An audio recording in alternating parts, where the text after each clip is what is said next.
Good morning, members of the National Security Council. My name is Hope Fager, and I am joined by Cooper Hopkin, Nicholas Bradley, and Camden Mead. We are the Wolverine Cybersecurity Task Force, and we will be giving you an update on the Trax cyber incident.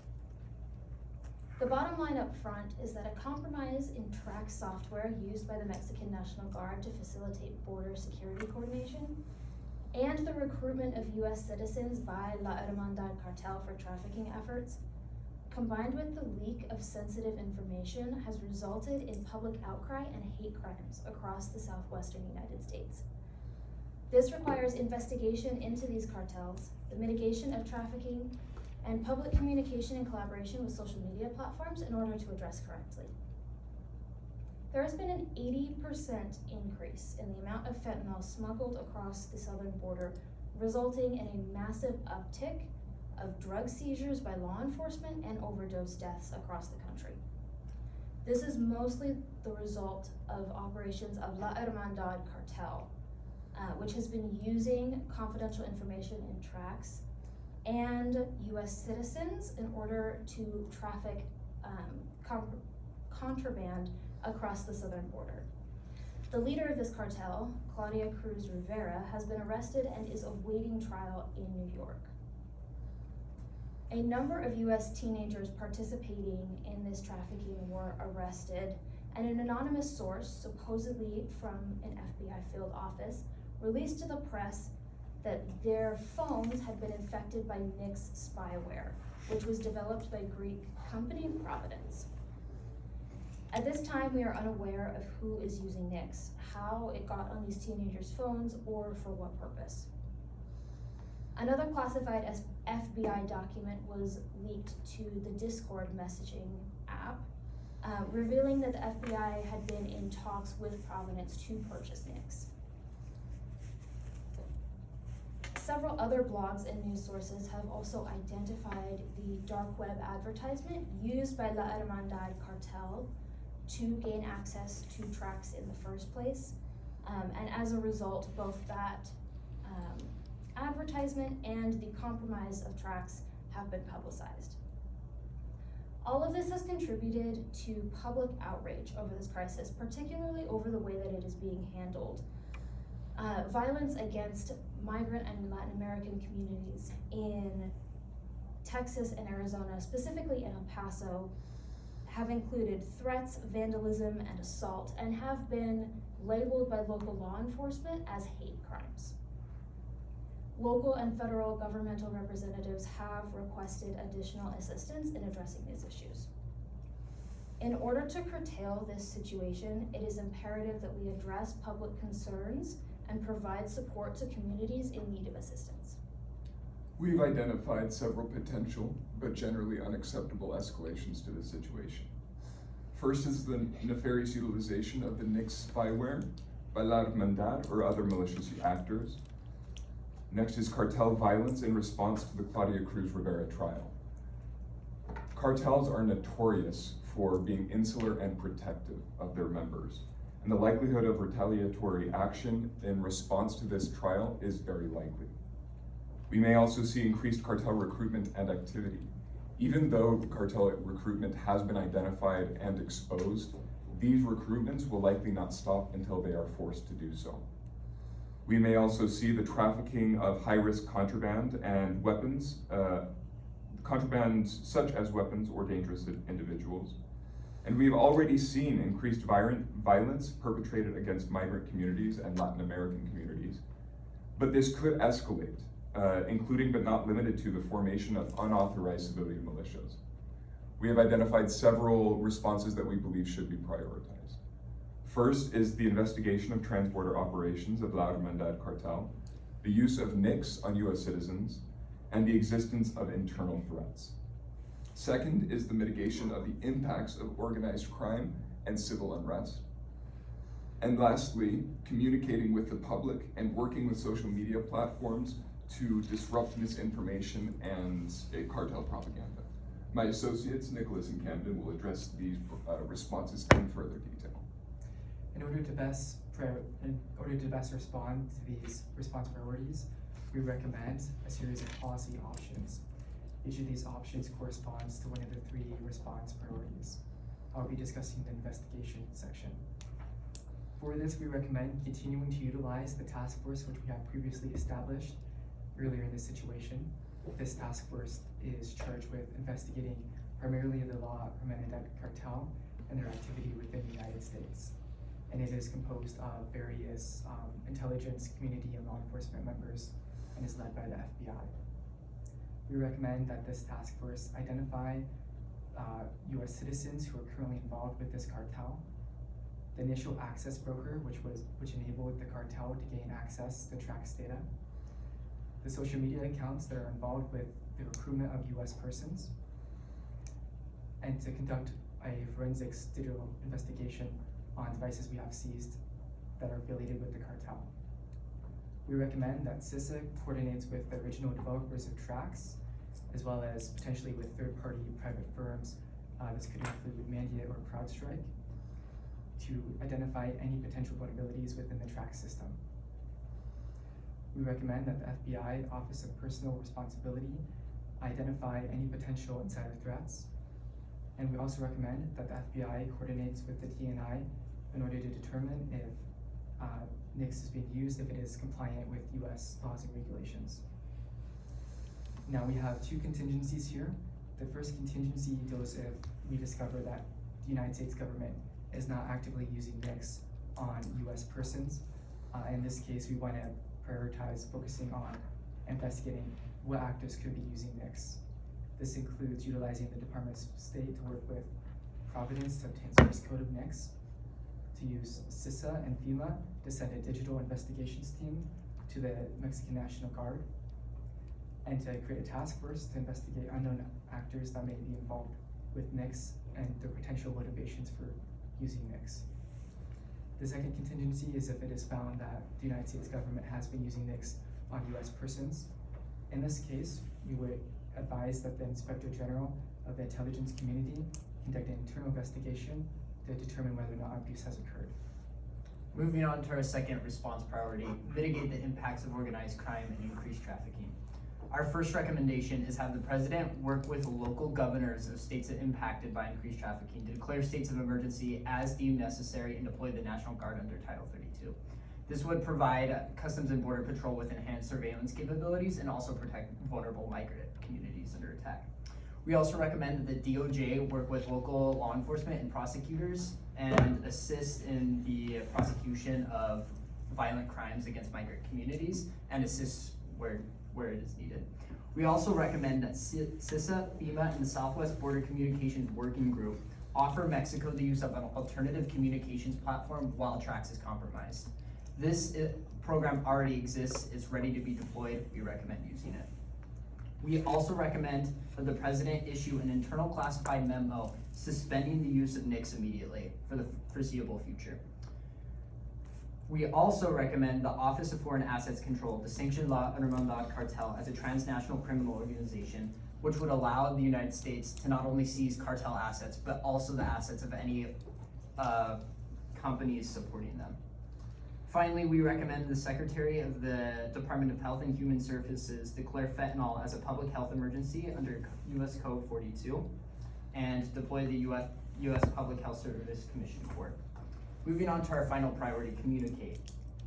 We recommend that the FTC work with TikTok and Meta to get accounts related to cartels banned, deprioritized, and precluded from advertising. We also recommend the Department of Commerce subsidize fact-finding organizations to counteract online propaganda sent out by cartels. We also recommend the White House to release two statements. The first outlining U.S. policy towards spyware, including protective and accountability mechanisms in place, and the second outlining the compromise of TRACS and relevant actions to respond to that. We finally recommend that the U.S. initiate two digital campaigns on social media. The first to address cartel propaganda, this will be led by the DOJ, and the second to raise awareness on opioid use, specifically fentanyl, and education around Narcan. This will be led by the White House, Department of Health and Human Services, the CDC, and the Nonprofit Ad Council. That's our brief, and we're open for questions. Fantastic and well timed. I will turn it now over to the judges for Q&A. So thank you. Appreciate the decision document and others. I have I'll start with two questions. On your communicate recommendation, where you are talking about having the Department of Commerce subsidize fact-checking organizations, what authority do you intend to use, and where do you think, and how do you intend to get the money from Congress for this? So we're using existing appropriated funds, emergency funds specifically. So we're kind of being proactive in using existing funds. Obviously down the line, we can find permanent funding through Congress, but due to kind of the rapidly expanding nature of this program, we're kind of doing that as immediately as possible. We're also going to utilize existing organizations that are already doing this. This includes the, sorry, give me 1 second.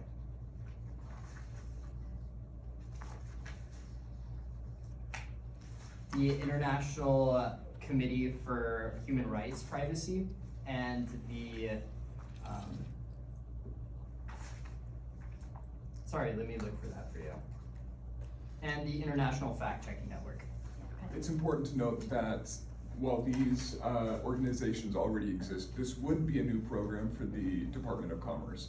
However, we are able to model any new policies or organizations after existing organizations. Okay. Say your second question. Go ahead. Okay, thanks.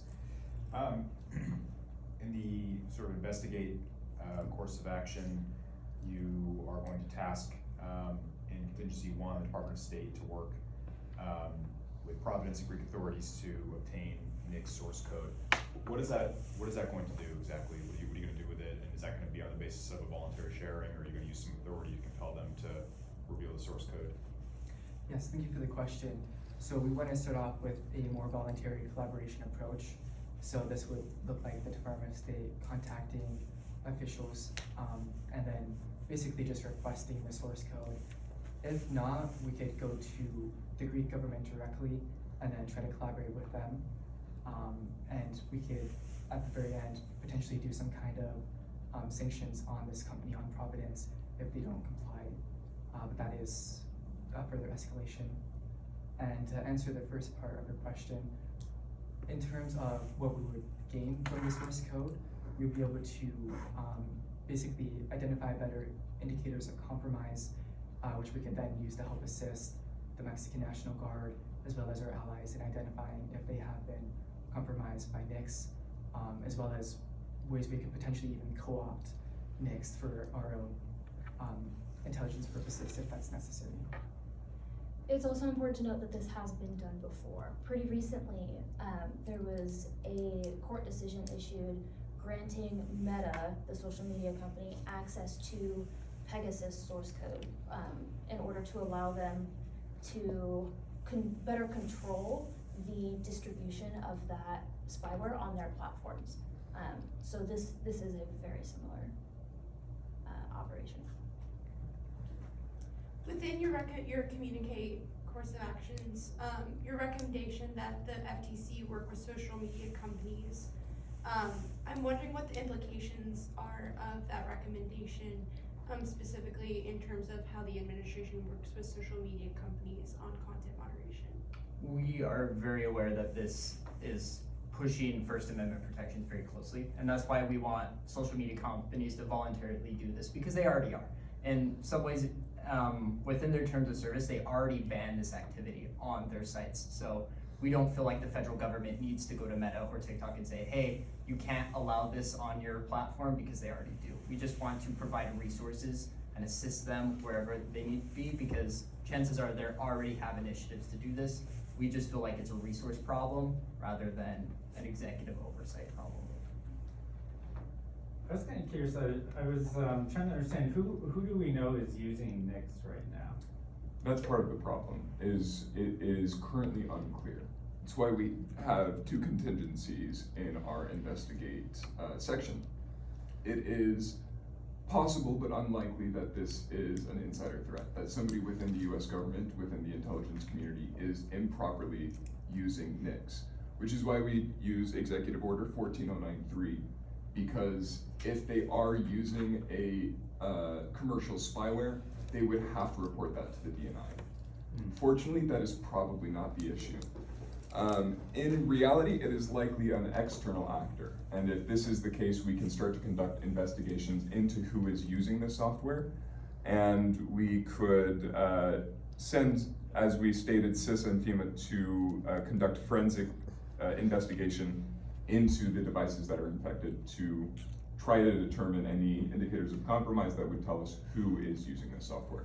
So if I understand you correctly, if the cases where the spyware has been found on US citizens' devices was the result of some US government program, there's no chance that was done legally or by the book? So it definitely can be done legally, but they would have to likely receive some kind of warrant, probably from a FISA court. So the point of the investigation is just to look for any kind of misuse or abuse or government Okay, overreach. so we need to confirm whether it was done legally or not. Yeah. Exactly. Gotcha, okay. And so isn't there a contingency 3? How would you address if it's found that it was being used legally after having gone through, appropriate channels? So in that instance, we still recommend discontinuing the use of NICS because it has been affiliated with us by various leaked documents, and that could harm intelligence collection. And in that case, we would more or less discontinue it, and we would want to continue our same communication strategy. We wouldn't want to publicly admit to using NICS, but we would want to still follow the same communication policies we've outlined. Additionally, this is the strategy that the United States has used in the past when different vulnerabilities have been discovered. For example, the Eternal Blue exploit that the NSA developed after it was discovered, not only did the United States government discontinue using it and distance themselves from it, they also helped Microsoft provide patches for it. So we're just following existing US And policy. how would, if presuming it's used appropriately, how would you handle the relationship with Mexico? So that's a great question. We have prioritized collaborating with Mexico throughout the entire process, as unilateral action doesn't solve anything in this border crisis. And one of the ways that we have done that is we've increased intel sharing capabilities with them through our task force and through our emergency communications network. It kind of depends on how Mexico reacts to this problem, as it has been a collaborative effort to deter cartel activity. So we don't foresee any big pushback from the Mexican government, as they utilize spyware such as Pegasus to go after cartel members. That's how they caught El Chapo. So if there is blowback, we can approach that escalation, but we don't foresee it in this specific situation. You mentioned a couple times some leaked FBI documents. Do we think the FBI has been hacked potentially? So at this time, the best information we have is that an insider threat voluntarily released these documents on a communications platform. So at this point, we don't have any indication that the FBI has been hacked, although that is an area in which this task force could potentially look into. You say here that you're going to deploy, in one contingency anyways, deploy CISA and FEMA digital forensics teams. I wasn't aware that FEMA had an externally facing digital response capability. Are you sure that they do? This is a relatively new program, but they do have a team that is dedicated to forensics investigations. But because CISA is more established, we would likely have them lead the charge, for lack of a better phrase. And you're sure that's about actually conducting investigations? It's not about giving grants to state and local governments, it's about doing investigations? Yes, sir. Yeah.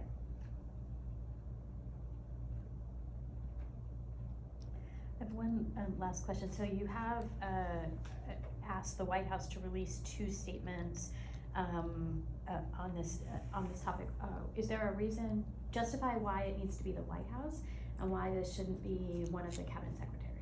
We believe that the White House is obviously the chief of the executive, and this is very multidimensional approach and solvency. We also acknowledge that a lot of intel that we have about the unrest in El Paso, specifically some ex-posts that are calling for a civilian militia, specifically state that they don't believe that the federal government is doing enough. And we believe that the most effective way to disseminate exactly what we're doing is through the president himself, rather than the agency primaries. Though, of course, they're gonna be heavily involved, and we totally advocate for them to release their own statements, we do believe it has to go through the White House. Awesome. Okay, thank you folks. I'll ask you to step out of the room. Judges, you know the drill. Thank you.